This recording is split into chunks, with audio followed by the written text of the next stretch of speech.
I'm Svitek, 360 creative coach, and welcome to my vlog, where it's both my mission and my pleasure to highlight my creative journey so that way I can inspire you, give you tangible takeaways, also that way yours is just a little bit easier. Now, before I fully get into things, allow me to invite you to subscribe if you haven't already done so. That way you get all the various lessons and episodes that I put out right when I put them out. Thank you if you just did, and thank you if you already were. It truly does mean a lot to me, as I hope it does to you. So, this past week, kind of an interesting week, for a number of reasons. The kind of overarching thing is that there wasn't anything immediate that I needed to do, really, in terms of the upcoming feature film that I'm making. You know, just a couple of minor things here and there to check in on, but nothing major. And so that afforded me the ability to, have some play, right? But also there was some news that I received that one of my mentors in college, Chvany, had passed away. And Chvany started at Emerson College in the 80s, roughly, somewhere in there. And he coached Emerson soccer as well as worked in like the editing, production labs, and so forth. And when I got to Emerson College, he was no longer the soccer coach there, but he was still very much involved in terms of the soccer players and taking them under his wing. That's how I became involved. And not only that, he was really large and in charge of the post-production facilities, which me specifically wanting to be an editor at the time, was amazing and incredible. And so ever since my freshman year, I got introduced to Chvany, and since that time, he really taught me a lot. He really advocated for me. In fact, it was because of him that I got to work on my first feature film as eventually an editor / producer. That was Adventures of Serial Buddies. I got connected because another one of his mentees, Maria Menounos, that was her film. And, she was an Emerson alumni, obviously. And they put the word out to Emerson kids, who might be interested in it. And Pete came to me with this opportunity, and I jumped at it. He connected us, and kind of the rest is history, as they say. So Pete is someone that a lot of the lessons and ideas that I talk about, he helped foster within me, right? He gave me that sort of worldview, if you will. And, in typical Pete fashion, one of the things his kids kind of, they posted on Facebook, and that was how I found out. But, and then we who knew each other kind of texted each other and so forth. But really, like, in terms of the post, they kind of made mention that Pete didn't want ultimately for people to mourn him, and, to not really, if they wanted to honor his memory, it was to donate to Emerson College. He was really into botany, so just donating to causes like that. He was always someone who was selfless, right? And he understood that, like the Stoics, really, that death comes for us all, and to view that it's not, and to be frightened of it, you're not ultimately really living then, are you? And so, to that effect, Pete lived a very full life. I mean, I don't know exactly how old he was when he passed away, but, he certainly wasn't a spring chicken in that sense. And for all the years that he was on this earth, because I'm not the only one to have that sort of experience with him. And what I appreciate about it is, when I look back on it, at least as I recall it and remember it, Pete was someone who just inherently did the right thing, because the right thing is always the right thing to do, regardless, right? And yeah, sure, there was definitely times when that involved kind of telling me what I didn't want to hear. But that was needed, in hindsight. I respect that. He, as Kim Scott would say, like, he exemplified radical candor being both, like, he was very direct in terms of his criticisms or his notes and whatever else, but he deeply cared, and you can always tell that about him. There wasn't a person, there wasn't a student that I'd met that didn't really think that Pete didn't care for them. Like, whoever he took on, and he took on so many of us, right? He gave us his all. And like all things, some people took him up on it, some people didn't, that was their choice ultimately. But whatever opportunity he threw my way, I would always take. And, it's also interesting because in that sense, the wound is still fresh. There's not, there's not going to be like whatchamacallit, why am I blanking on a funeral in the traditional sense? Certainly not right now with COVID and things like that, but the idea that eventually, once it becomes safe to do so, we will have some sort of a gathering and really just remember and tell stories about Pete and things of that nature, and in the Pete spirit, keep his memory alive, really, right? Sharing those fun stories and the impact he had on us. And who know, I'm sure that'll be an emotional time. Part of it is like, none of us know when that will be. It could be 3 months from now, it could be 6 months from now, it could be a year from now, it could be a little bit longer. Who knows? But it'll be worth the wait, and the stories that we'll share will be fun. Because even in our kind of soccer alumni Zoom chats that we've recently had, Pete is a constant through line because of his commitment to Emerson soccer.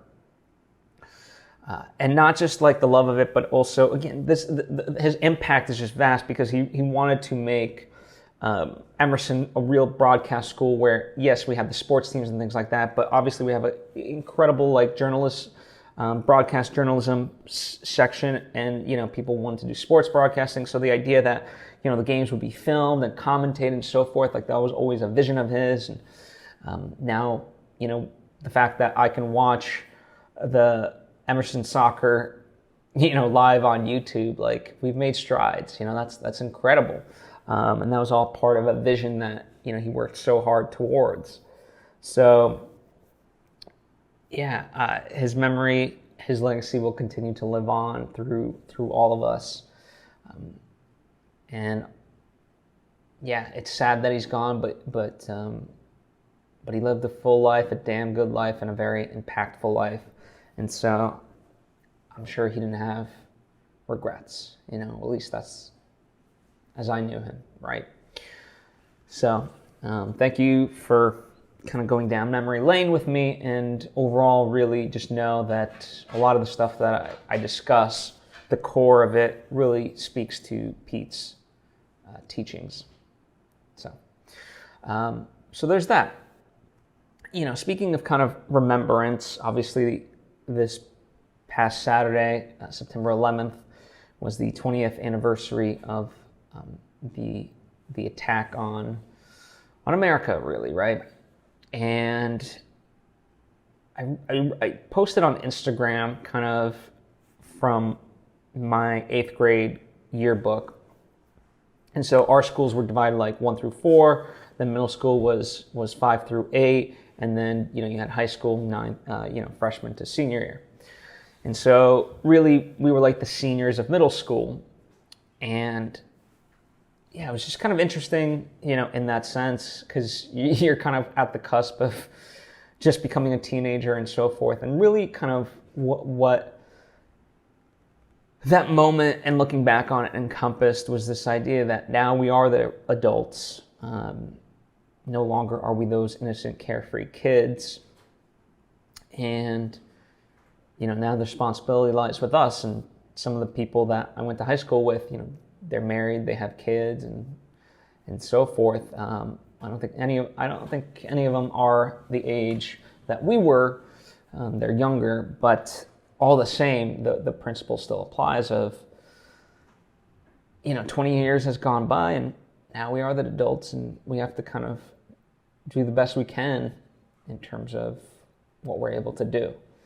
And so, I'm not going to talk too much about 9/11. I think it's a very, we all have our own reflections of it. And I hope, if anything, that you took the time to really sit with where you were at, or, if you're younger and you weren't around when the actual event took place, just what it means today and how it's impacted all of our lives. The fact that just until very recently, the war was actually still going on because of this incident. That's it's a lot to think about. So, moments like that deserve to be reflected upon and paused and so forth. No different than, Memorial Day, Veterans Day, any of those holidays where we're supposed to look back on our history, the good and the bad, right? It's not to just let anyone off the hook, like what happened on 9/11 was very tragic, but certainly going to war and the decisions of that and staying in the war, there's nuance there, right? So a lot of stuff in terms of that. So yeah, if maybe, and if you didn't think about it, I get it. Maybe it's triggering and you didn't want to, and you were kind of trying to avoid it.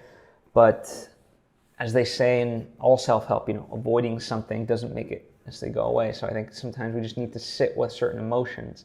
So if you haven't yet really stopped and thought about the impact of 9/11 on your life, do so this week. I encourage you. So yeah. Now, switching gears a little bit, because that was some heavy stuff, and rightfully so. Film-wise, one of the, it was just a lot of random tasks, right? So for me, like I said, no immediate thing had to happen. We don't have another rehearsal until this coming week, so I didn't have to plan for that. The script is pretty solid. So, and I had finished the preliminary schedule, so it was more just kind of check-ins with everyone, right? Making sure people got the latest script. They knew kind of what any outstanding tasks of theirs were, things like that.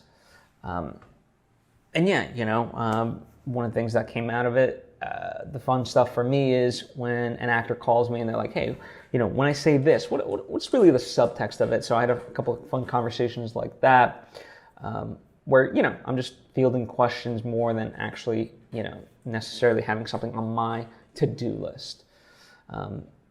As I said, that will certainly change, but it was good to have a mental break overall. It's like I said, I was not doing anything, but still having those moments where you can kind of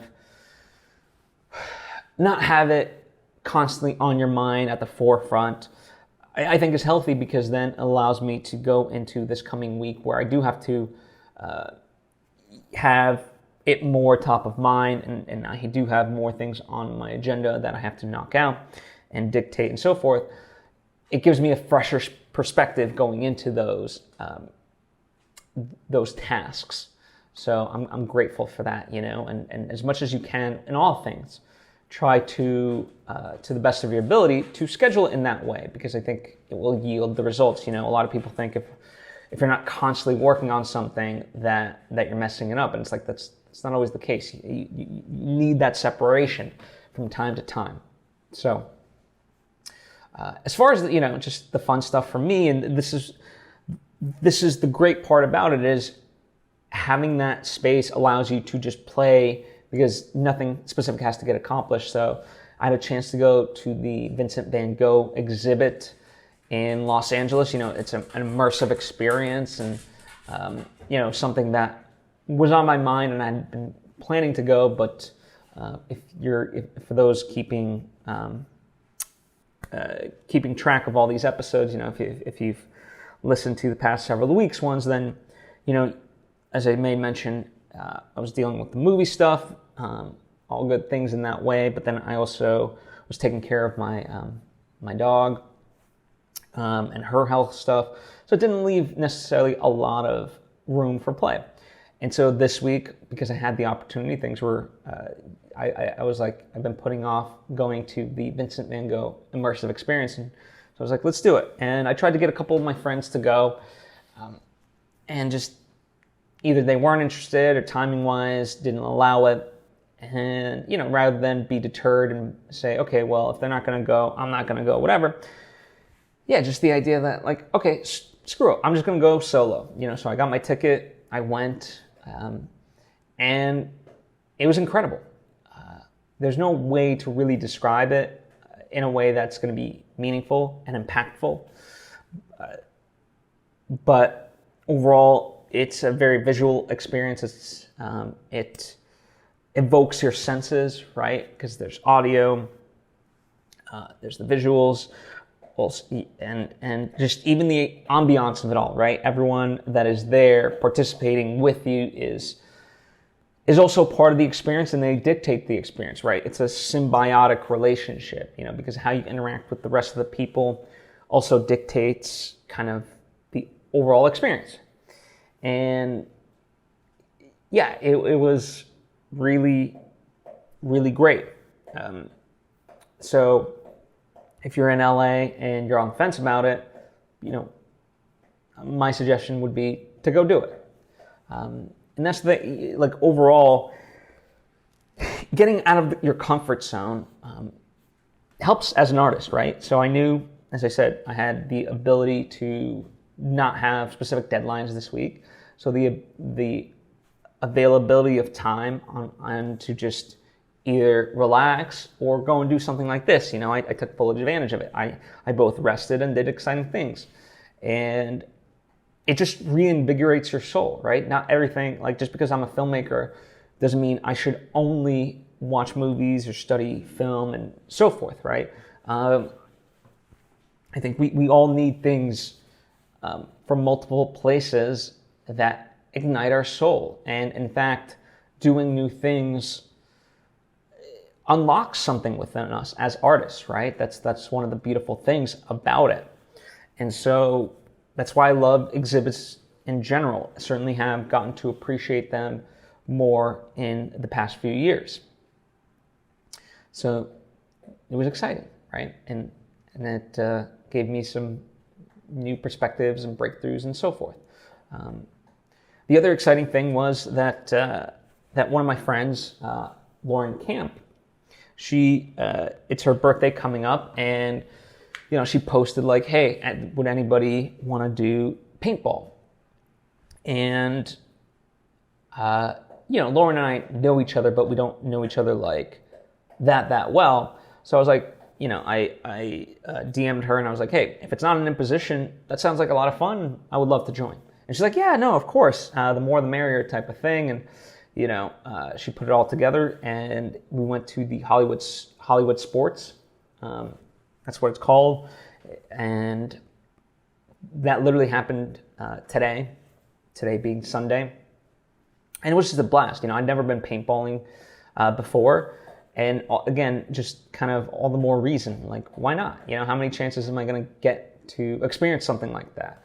And so I went, and she's always someone who's just so good at organizing, in the sense like the group she manages to put together, like, her friends are from all different kind of aspects of her life, and we all just kind of come together, and everyone meets each other and just ends up having a fun time. And yeah, we were there. We got quite a few games in and so forth, and it was just fun. Like I said, just something new that I had yet to do before. And I think a lot of times, like, it's that idea, if you can't, you must. Like if something scares you, or you're kind of on the fence about it, just go do it. That's kind of more and more my mantra. Like just go do it, and see what it's all about, And so I'm really glad I got a chance to do that. That was a lot of fun. So thank you, Lauren.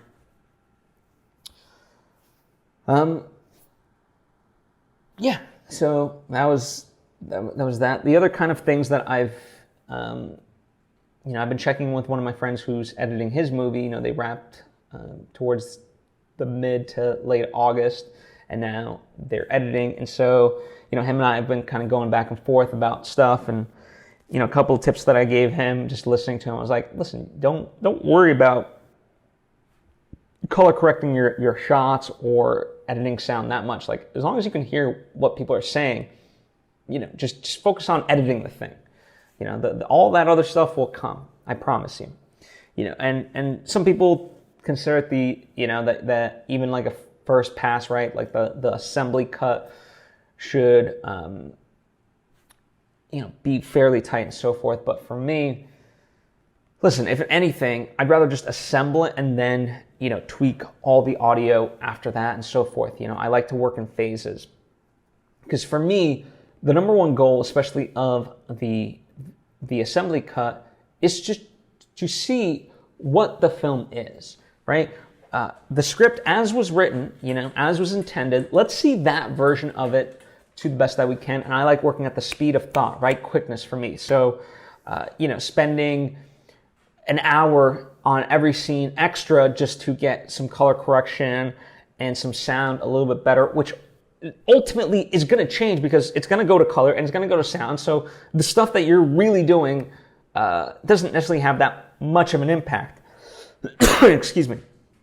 And so it's like, you're focused on stuff that is going to get touched up anyway later. So focus on the stuff that actually matters right here, right now, which is the cuts, the edits, the story, right? And moving along and having the best performances and yada, yada, yada. So, and he was like, yeah, you're right, And then it was awesome. We're kind of going back and forth. And one of the things that he was telling me was the idea that props, like in terms of the filming experience, he really wished how much having someone just manage props, because he was like, damn, I thought we had so few props, but really it was always like, hey, where's this, where's that, and they were constantly kind of looking for the various items that they would need within a scene. And obviously that, A, they got what they needed to, right? But also B, that does suck. But one of the reasons we're talking about it was because now I have the benefit of that information, right? So I'm like, okay, well, the good news is I don't have as many props. Now with that in mind, I was like, yeah, yours actually does have quite a few props that it would require. I'm like, I usually tend to stay away from props as much as possible. Although I do have very key specific props that kind of each character has. So it might be like, I can't at the same time say that we don't have props. And so, something to really keep in mind. But yeah, just in that sense, and I benefit from his experience, no different than him going into his filming of it. He would constantly before his shot, he would ask me about my experience with Love Market, which was my first feature film that I wrote and directed, which is available, by the way. The link is in the description if you want to go check that out. But yeah, so, and that's the whole thing. Like we all just uplift each other, right? That's the cool part about it. And one of the things that we were talking about just in general was, ultimately for the spirit of both of our movies, right? Two different types of movies, but in terms of our approach and things like that, having more money really wasn't going to make it better. I can say that, maybe I can not fully confidently say that for my friend's movie because it's his movie, but for mine, I can say that with confidence because, for me, going into, we're going to be filming in Colombia, and, the idea is that there's spontaneity that's supposed to happen, right? And we're supposed to like capture it. It's almost like a scripted documentary, if you will, right? And in that sense, like there's just certain things that if we had more money and there was like crew, it would just it would make it too stiff and rigid in terms of everything. And the idea that like, just we have to use our creativity more so than our finances, that excites me, and what is and how do we approach it. That's really exciting stuff for me. So yeah, and a lot of indie features, we'll talk about this, especially, the ultra micro budget, let's say like $100,000 or less. But especially once you get into like $50,000 or less, you really embrace that aspect of it. And it's like this movie really couldn't have been made any other way. I even think of like Christopher Nolan's Following. He made that, over the course of 2 years on spare weekends, and he would literally work, save up money enough to buy like film canisters, and once they had, film stock that they needed to film, they would get together for that weekend, haul the film stock that they had available to them, and then boom, stop down, and for 2 years they did it like this. And that's an incredible movie. You could really see Nolan's talent within that movie. The movie's called Following. And yeah, it wouldn't have been made better with more money, really. And so that's the exciting part about all of this, because especially for like I said, for mine, we're going into Colombia, and really, we're like vloggers, we just want to go to various places, be minimal with our setups, with our cameras and so forth, because we want to interact with the culture. Like if you watch Love Market, it's the same thing. We had a very small footprint, and that allowed everyone around us to just be themselves and so forth. And it just captures something quite unique that's just not there if it's forced. So, and that's kind of the interesting part about me budgeting my movies. I'll talk about this more so in a future episode. But the idea that, like, for me, certainly you want to budget a movie differently than this. But my methodology really is like, okay, just as cost comes up, okay, let's pay for it, right? I mean, certainly, like me looking at the film that I'm making, before I even wrote a single word of the script, I look at, okay, how much would a flight to Colombia cost per person? How much would lodging be? And how much would food be? So then that gave me a rough estimate of, okay, what would just those factors into it, what would that cost? And it's like, okay, yeah, it's a couple $1,000s, but it's not insurmountable, especially for, what you're getting in return. It's like an investing where it's a low risk, high reward, right? So I look at it like that, and so there's like not really ever an official budget. It's like, okay, there's not a budget for costuming, but when it comes down to it, it's like, okay, if we need to buy something, then let's figure out the most cost-effective version of that, right? So my budgeting really is like, we spend on what we need, but let's avoid spending as much as possible, and only, when absolutely necessary, do we do it, right? So that's kind of how I approach budgeting. Again, I would not recommend it generally, and part of the reason why I can do that is because I'm pretty much self-funding it. We did the Indiegogo campaign, and that was great. We ended up getting like 2.6K, which definitely helped, cover like plane costs, but not, certainly didn't cover all of them, but it took a big chunk out of that. But all the same, apart from that, everything else is, self-funded for me in this sense. And so that's why, like, I can be a little cavalier about it, because it's on, you know, it's no one else's money in that regard.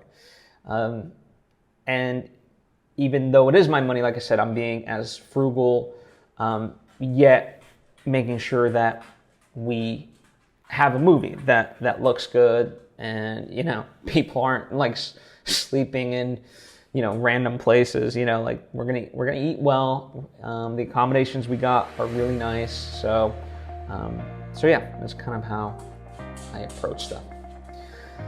Anyway, that's kind of it. I know it's a sort of random episode of highs and lows and various things, but it's kind of what my past week's been up to.